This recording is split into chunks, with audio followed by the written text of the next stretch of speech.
बेहद स्वागत है जी सभी स्टूडेंट्स का। एक बार फिर हाजिर हैं। बेहद ख़ास प्रोग्राम हमारे साथ हैं navigator overseas solutions private limited से madam Veena Goyal ji.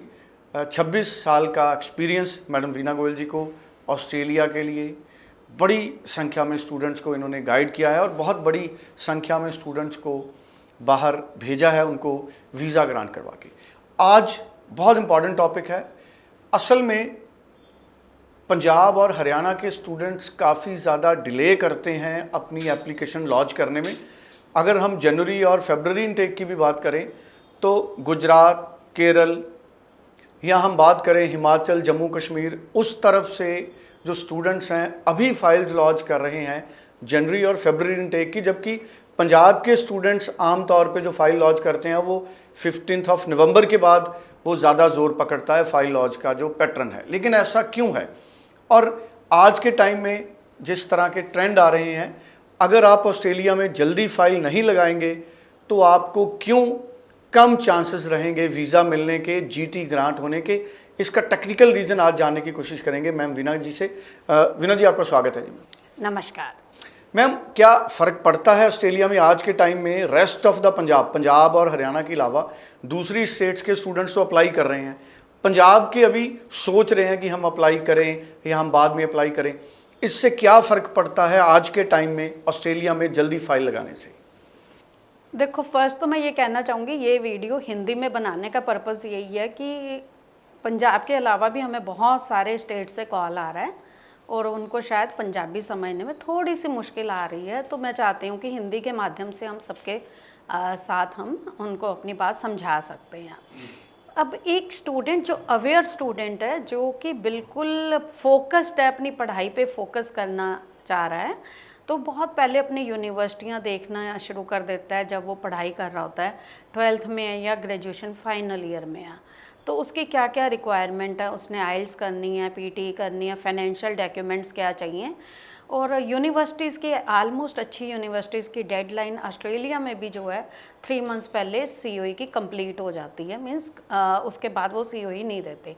That means कि इतना टाइम हाई कमीशन को भी चाहिए फाइल प्रोसेस करने के लिए। तो आपको अगर 3 महीने पहले सीओई अच्छी यूनिवर्सिटीज़ की बंद हो रही है तो उससे 2 महीने पहले एटलीस्ट आप हमारे पास आएंगे तो ऑफ़र लेटर और जीटी सारा जो है टाइम के साथ प्रोसेस होएगा। और जो बच्चे 23 पास आउट हैं, मैं बार बार उनको कहती हूँ कि बिल्कुल राइट टाइम है। अक्टूबर स्टार्ट हो गया एंड अक्टूबर का भी काफ़ी टाइम अब निकल गया है, तो बहुत कम टाइम हमारे पास जैन फेब के लिए बचा है। तो आप इमीडिएट अभी इसमें कर लीजिए, इसके बाद आपके पास जून जुलाई वाला टाइम होगा। अब मेरा जो अपना एक्सपीरियंस है, जब ये बहुत सारा जो नए साल का कोटा हर एम्बेसी को अलॉट होता है तो नए साल में जो है काफ़ी सारा वीज़ा निकल जाता। कहते हैं ना कि मेरे उस फ्रेंड का वीज़ा लग गया, मेरा क्यों नहीं लगा। इसमें कभी वो हर वीज़ा ऑफिसर अलग है, लेकिन कई बार जो प्रोफाइल बहुत अच्छा नहीं है, जब कोटा होता है उसका भी वीज़ा निकल जाता है। और प्रोफाइल बहुत अच्छा है तो उसका तो निकलता ही है।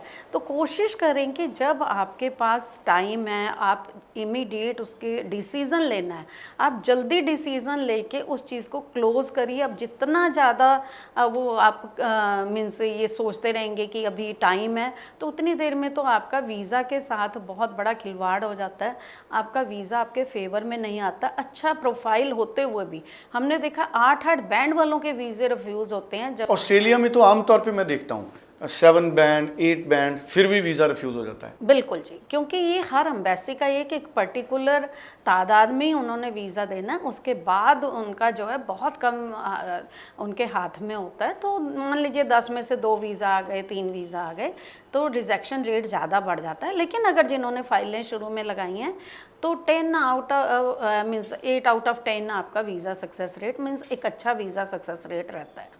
अच्छा, जैसे आपने कहा कि जो सीओई है वो 3 महीने जो है बंद कर देती है यूनिवर्सिटी सीओ के लिए।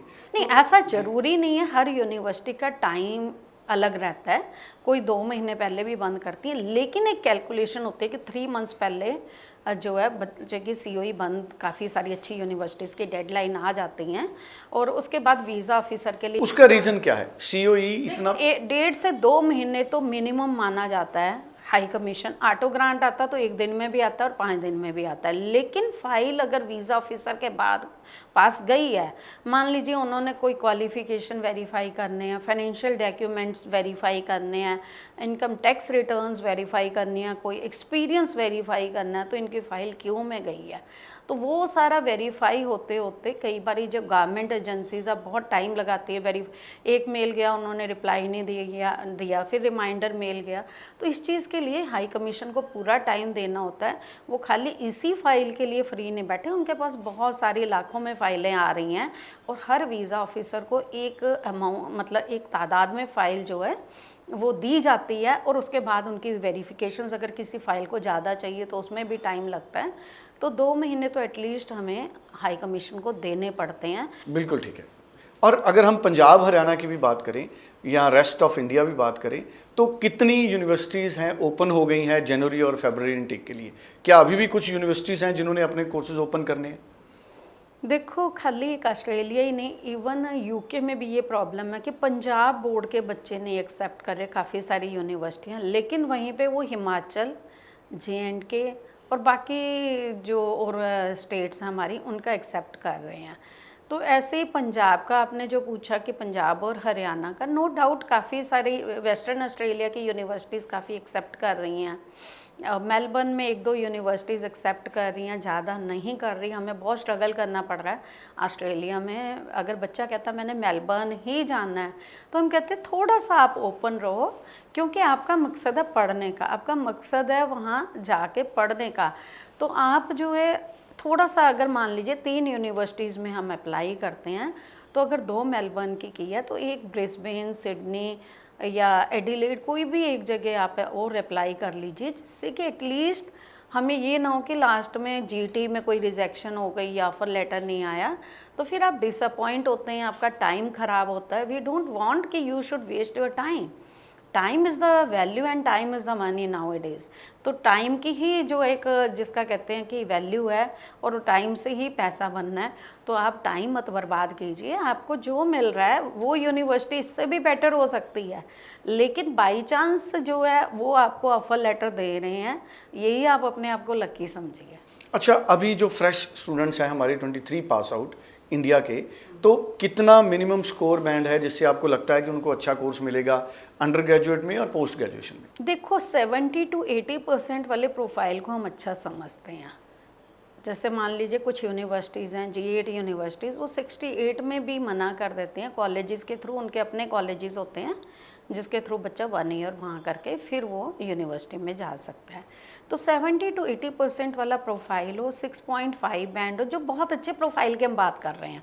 हम यहाँ एलिजिबिलिटी की बात नहीं कर रहे। एलिजिबिलिटी जो है 60% एंड अबव, 6 बैंड ईच +2 वालों के लिए, और पोस्ट ग्रेजुएशन के लिए 6.5 नॉट लेस देन 6 बैंड, और 60% हम पोस्ट ग्रेजुएशन वालों का भी मांगते हैं।